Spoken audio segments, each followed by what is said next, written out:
দিনটা ছিল 21 এপ্রিল সোমবার, আর সেদিন ছিল আমার জীবনের একটা সবথেকে অন্যরকম একটা দিন।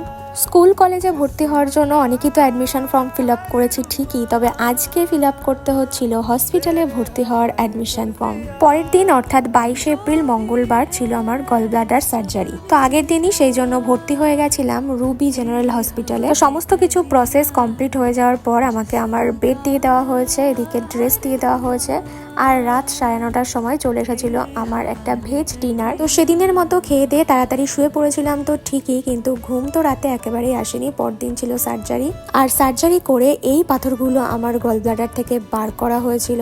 আর এটা ছিল সার্জারির পরের অবস্থা। আস্তে আস্তে যখন জ্ঞান ফিরতে শুরু করলো তখনই তো বুঝতে পারলাম ব্যথা আসলে কি। সার্জারি 3 ঘন্টা পর আমাকে হাঁটিয়েও ছিল, আর তারপরের দিন আমাকে ডিসচার্জও করে দিয়েছিল। ফুল ভ্লগ আপলোড করা রয়েছে, লিঙ্ক দেওয়া থাকলো। বাই।